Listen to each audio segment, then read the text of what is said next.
Bem-vindos todos ao WW Especial. Pessoal, quando a gente imagina que tipo de tema que nós vamos abordar nesse programa, que vai ao ar todos os domingos, a gente às vezes se orienta por algo que a gente chama de efeméride. Algumas efemérides são realmente de tal relevância que a gente dedica o programa a elas. E é o caso dos 250 anos da independência dos Estados Unidos. Não porque o WW Especial seja eventualmente um seminário acadêmico de história, adoraria, mas não é o caso, é um programa jornalístico, mas por causa da relevância dessa efeméride para a vida de todos nós hoje. Embora a gente esteja falando de algo registrado nos livros de história 250 anos atrás. Então, é no fim de semana que esse programa vai ao ar, que os americanos comemoram esses 250 anos e a gente se pergunta, o que ficou dessa Revolução Americana? Olha, William, eu vim pensando na pergunta desse programa porque são os 250 anos da Declaração de Independência dos Estados Unidos, lá de 1776, que foi uma declaração, até agora, relativamente bem sucedida. A Constituição, que veio depois de 1787, continua vigente, os seus mecanismos básicos até agora sobreviveram a guerras, a depressões econômicas, a transformações sociais, a crises constitucionais, e é aqui que vem o primeiro problema, porque o atual presidente já desafiou essa institucionalidade no primeiro mandato dele. No final do governo, houve aquela invasão ao Capitólio, ele foi julgado por isso, por uma acusação de tentativa de insurreição. Então, esse é um desafio interno.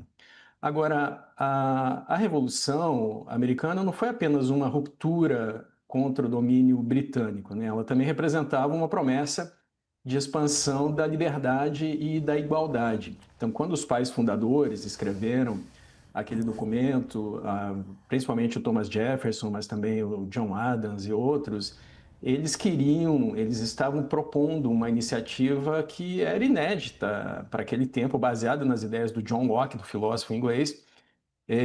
E um dos princípios, que inclusive parece uma transcrição do John Locke, é que todos os homens são criados iguais. Então, trata-se de um dos pilares da tradição liberal ocidental, isso. Isso sempre foi contestado ao longo da história dos Estados Unidos por discriminação racial, por questões de escravidão e depois por questões financeiras, da desigualdade social. Então, isso, na verdade, sempre foi questionado. Agora, veja, quando completa esses 250 anos de independência, os Estados Unidos ainda são a maior potência econômica, a maior potência militar, tecnológica do planeta, só que uma potência contestada. É muito diferente, por exemplo, da queda da União Soviética. Entre 1990 e o início dos anos 2000, os Estados Unidos eram uma potência hegemônica incontestável, né? Agora, isso não acontece nesse momento. A maior parte dos colegas analistas concordam que existe uma predominância contestada do poder dos Estados Unidos nesse momento. E essa contestação se dá, sobretudo, pelo crescimento da China. E aqui a gente entra num fator externo, que é uma possível armadilha de Tucídides. Uma das grandes preocupações dos fundadores, dos Founding Fathers, como eles falam, lá de 250 anos atrás, era o absolutismo, era a ideia de que as pessoas, via a organização do equilíbrio entre os poderes, teriam condições de elas resolverem a sua situação. Por isso que começa We the People, nós o povo. Hoje parece normal, naquela época era virar o mundo de cabeça para baixo. Agora, atualmente, para a gente puxar para cá, o que a gente registra é uma tentativa cada vez mais forte do Trump, sobretudo, de acrescentar, puxar mais prerrogativas, tornar a Casa Branca, vamos usar essa imagem, mais importante que o Capitólio? Sim, certamente há uma força política nos Estados Unidos que não começa com Trump, mas que certamente se agrava com Trump e assume um caráter mais autoritário com Trump, que é a presidência imperial. né, que é o termo usado no debate político americano, que isso a ideia da presidência imperial é essa ideia de que o poder nos Estados Unidos gradativamente, desde da promulgação da Constituição, vem aos poucos saindo do Congresso e indo em direção à Casa Branca. E os presidentes vão ficando mais fortes porque eles assumem o controle de burocracias complexas, eles assumem o controle de políticas públicas cada vez mais complexas, eles assumem o controle de forças militares que são fundamentais para o funcionamento do Estado americano. Isso, em parte, é inevitável, porque estados hoje são muito mais complexos do que estados eram na época da Revolução Americana. Então, nenhum estado vai ser administrado do jeito que exatamente se previu na época da Revolução Americana. Então, todos os estados, todas as democracias passaram por algum nível desse processo. Mas o que preocupa, e eu acho que a gente precisa separar, que é o que está em questão agora, é se esse fortalecimento se transforma em autoritarismo, né? E se o papel do presidente é um papel que permite a ele violar liberdades civis, liberdades políticas, liberdades individuais de pessoas. E afinal desses 250 anos ficou o quê? Ficou o gosto que eles tinham e que dava enorme preocupação quando escreveram os textos que até hoje a gente lê em relação à Constituição dos Estados Unidos, não a Constituição em si, mas aquele monte de textos que, digamos, aderem à Constituição. A grande preocupação era justamente essa. Era evitar que o sistema, que a República virasse... Eles tinham uma educação clássica muito forte, né? Eles sempre pensavam em termos de Roma, da Grécia, as pessoas um pouco se esquecem um pouco disso hoje, mas a ideia de que acaba a República, começa um regime imperial, é esse o perigo? William, eu acho que aqui a gente vê talvez um traço, em certa medida, na presidência Trump, por um lado, um bonapartismo, quando você tem um secretário de defesa como o Hegseth, que exige a liderança militar, não uma liderança que seja capaz de ser uma liderança hábil e competente, mas uma liderança fiel ao líder. E, por outro lado, um certo cesarismo. A crise da República Romana era o exemplo temido pelos pais fundadores, mas talvez seja uma versão americana dessa crise que a gente esteja observando agora com essas diversas guerras. Como muito bem pontuado, tanto pelo Vitério quanto pelo Eduardo, a gente observa diversas guerras que os Estados Unidos traçaram que foram feitas com a autoridade do executivo, em alguns casos imperial. Da Coreia até o Irã, a gente observa a utilização de força, muitas vezes passando por cima do Congresso, ou colocando o Congresso nisso como um papel apenas de mero carimbador das vontades do executivo americano. Então, talvez mais até do que a presidência imperial, o executivo americano tem se tornado imperial. Há uma questão de tecnologia política nisso, no sentido de que há uma complexificação do Estado no século XXI. Até há, William, mas também há um processo no qual o Congresso foi paulatinamente deixando espaço para o executivo. E como a gente muito bem diz, na política não existe o vácuo. Alguém sempre ocupará esse vácuo. No caso, os presidentes americanos ocuparam esse vácuo. Agora, apesar disso, eu acho que o experimento americano ainda tem força para resistir mesmo a um presidente como Trump. E um dos livros escritos, se não me engano, há uns 30 anos atrás, tem um título muito triste. Chama-se Bowling Alone. A ideia de que a comunidade, que a gente pode também traduzir como sonho americano, bom ou errado, ele era algo compartilhado pela comunidade, se desfaz e o sujeito vai jogar boliche sozinho. Então esse é o título triste do livro. Tem 30 anos já. De lá para cá, essa literatura vem se acumulando. Outros títulos dizem, por exemplo, o seguinte, que a sociedade americana está se desfazendo na costura. Ou seja, numa mesma rua, existe de um lado da rua quem vive um mundo completamente diverso de quem vive do outro lado da rua. Ou seja, que os integrantes da sociedade americana já não sabem se eles compartilham a mesma definição do que é ser americano. Isso significa o quê, do ponto de vista da pergunta do programa? Exato, eu concordo que esse é um tema de suma importância, né? O livro que você menciona é uma referência importante para a gente pensar isso, o livro do Robert Putnam, né? Bowling Alone.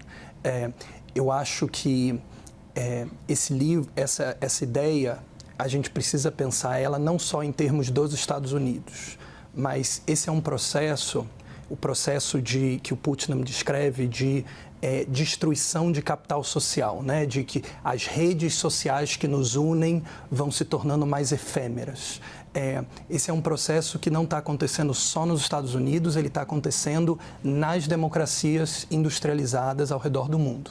E porque ele não é só um processo americano, ele tem raízes muito mais amplas do que o que está acontecendo nos Estados Unidos. Ele tem a ver com o crescimento da desigualdade, que tem a ver com mudanças estruturais na economia, ele tem a ver com mudanças na maneira como nós nos comunicamos, mudanças na maneira como nós temos relações de trabalho, né? O fim de relações de trabalho mais estáveis e a predominância de relações mais também efêmeras. Tem uma série de mudanças estruturais, socioeconômicas, que estão empurrando várias das nossas sociedades nessa direção. E o que se coloca aqui é que, será que o sistema americano, que foi robusto para resistir a tantas crises no passado, é robusto também para resistir a isso? A descostura. A descostura, isso. Quer entrar nesse lado? Senão eu ia ouvir você sobre o excepcionalismo, que isso é um conceito importantíssimo que o Vitério estava colocando para nós também. Mas, William, eu acho que a gente está falando do excepcionalismo aqui, só que por um outro lado, porque eu acho que parte do projeto americano se baseia na ideia da cidade, a City upon a Hill, e na ideia dessa excepcionalidade de um novo mundo no qual você pode ser aquilo que você quiser, e como muito bem lembrado pelo Vitélio, isso já talvez não seja algo novo, isso já talvez não seja uma realidade para essas gerações mais novas. E esse ressentimento entrou na veia social, na costura social, e o ressentimento não aglutina, ele só divide. E eu acho que isso tem sido muito explorado, tanto pelo Partido Republicano e também, de certa medida, pelo Partido Democrata. Eu acho que até muito essa questão do ressentimento mora muito da crise política americana que a gente tem visto hoje. E, para aproveitar a expressão de vocês, esse espírito americano de jogar o boliche sozinho da geopolítica global. Então, esse excepcionalismo americano é sem essa costura social, sem esse projeto. A gente tem que lembrar que os Estados Unidos, tal como as nações das Américas, são nações de imigrantes, de povos originários e de imigrantes. E essa política do ressentimento consegue, inclusive, apagar até isso. Então, a administração Trump tem feito ataques até mesmo a questões que são de caráter racial, a questões de caráter dos povos originários, tentando recriar um projeto de uma América que talvez seja uma visão de América do início do século XIX. Uma América branca, uma América muito ligada a esse caráter anglo-saxão, que talvez já não represente mais o dinamismo do que é o projeto americano hoje e muito do que fez os Estados Unidos a potência excepcional que ela é. Não é a potência excepcional, na minha visão, não em termos de moral, mas pelas capacidades de poder que ela possui. E eu acho que essa questão e essa visão do ressentimento acabou passando também para a visão de como encara o mundo. Então, essa hostilidade a aliados tradicionais, essa hostilidade a lutas, o Vitério falava de Ucrânia, o que é a luta da Ucrânia, senão uma luta que emula, de certa maneira, a luta dos ucranianos contra os russos, de certa maneira, emula a luta da independência americana de 1776. Mas para os americanos, para a liderança americana de hoje, nada tem a ver. Então, eu acho que existe aqui uma visão de que a excepcionalidade existe, mas ela já não é aquilo que talvez nós tenhamos identificado. Já é uma excepcionalidade diferente, pela força, pela coerção, talvez até pelo medo, pelo fato de respeite porque eu não sou igual a você. E isso é um traço que talvez seja danoso, não só para eles internamente, quanto externamente. Afinal, no momento em que instituições a gente as vê sendo contestadas pelo próprio presidente, uma Suprema Corte está exercendo que tipo de papel nesse contexto? William, é interessante porque essa mudança na Suprema Corte, que tem resultados agora, já teve alguns resultados durante o governo Biden, essa mudança foi feita no primeiro mandato do Trump, que até então a Suprema Corte tinha um certo equilíbrio de 5-4, 5 conservadores e 4 mais liberais, com alguns juízes que ficavam mais próximos ao centro. O Trump mudou esse equilíbrio, ele colocou 6 conservadores na Suprema Corte, deixando 3 liberais. E é por isso que as decisões, às vezes, parecem, novamente vou usar essa palavra, contraditórias, no sentido de apoio ou não ao Trump, porque onde a Suprema Corte não tem como dar um contorno na lei, no caso da cidadania das pessoas nascidas em solo americano, por exemplo, isso está na 14ª emenda da Constituição, é muito claro. Então, ali a Suprema Corte não tem como, vou usar uma palavra muito usada no Brasil para o nosso judiciário, não tem como legislar. Não é a função dela, mas ela não consegue criar algum precedente que apoie a ideia conservadora do Trump. Agora, esse movimento conservador na Suprema Corte, ele já vem de muito tempo, né? As ideias de juízes favoráveis a uma leitura originalista da Constituição, né? É a teoria do executivo unitário, ou seja, a teoria de que o executivo deve ter, que o presidente deve ter controle o máximo possível do executivo, o que, de certa forma, contradiz a divisão dos poderes da própria Constituição dos Estados Unidos, do equilíbrio de poder. E aqui a gente pode mencionar toda uma literatura também iluminista de Montesquieu. Então, se por um lado a Declaração de Independência tem fundamento em John Locke, aqui a gente vê uma Suprema Corte que muda o balanço de poder interno no país. Agora, há decisões também contrárias ao Trump. A decisão do tarifaço dele foi derrubada, e aí ele tenta contornar, ele tenta usar outras seções, a seção 301 do Código de Comércio, mas é uma disputa, é uma queda de braço. É inequívoco que a Suprema Corte é mais conservadora, uma das mais conservadoras da história, se não a mais. Mas ainda assim o Trump não tem conseguido fazer tudo o que quer, e talvez seja isso, apenas isso, que ainda garanta a institucionalidade dos Estados Unidos, William. Uma das coisas que tem de diferente no caráter dessa ameaça colocada pelo trumpismo à democracia liberal americana é que o establishment republicano se abdicou de qualquer responsabilidade de contê-lo, né? O establishment republicano embarcou nesse projeto totalmente, quase totalmente, né? Com poucas exceções, pessoas aqui e ali que até sacrificaram as suas carreiras, mas elas são raras. Isso não aconteceu em outros momentos que presidentes americanos tentaram buscar muito poder para si. Por exemplo, na presidência do Lyndon Johnson, na presidência de Richard Nixon, esses presidentes enfrentaram também resistência dentro do seu partido que os forçaram a sentar na mesa, negociar e produziram ali alguma barganha que deu sobrevida à democracia americana. Isso parece não estar acontecendo, isso se reflete no Congresso, isso se reflete também na Suprema Corte, porque a Suprema Corte, como o Vitélio estava dizendo, ela tem uma influência do movimento conservador muito grande, então o que está acontecendo na Suprema Corte, na minha visão, é um reflexo também do que está acontecendo no establishment republicano. Nós vimos recentemente um dos juízes da Suprema Corte, o Clarence Thomas, indo visitar, antes dessas decisões serem divulgadas, a liderança do Partido Republicano no Congresso, coisa que nos Estados Unidos é um tabu, não acontece normalmente, mas agora está acontecendo. Então essa é uma ligação cada vez mais forte, mais evidente, e que está nos empurrando para esse autoritarismo.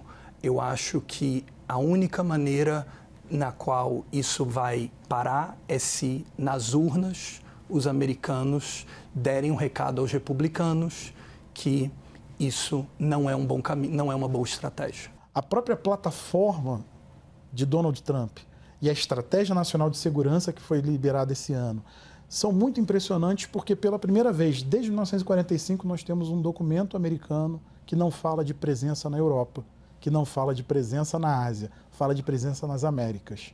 Então, por um lado, também me parece que há uma busca pela alma do que é o poder americano nesse globo, nessa realidade geopolítica atual. E há uma sensação, pelo menos da minha análise, de que é preciso garantir as fundações da casa, desse grande edifício das Américas, e por isso a vontade de usar a força, a intransigência, a pressão diplomática extrema em cima de atores que ele considera que não são leais. E as iniciativas como, por exemplo, o Escudo das Américas, como a intervenção na Venezuela, que a gente viu em janeiro, a pressão sobre Cuba e a pressão em cima dos atores da região no sentido de discipliná-los para uma realidade que seja americana. Meu agradecimento vai especialmente a você que nos acompanha. Até a próxima, pessoal.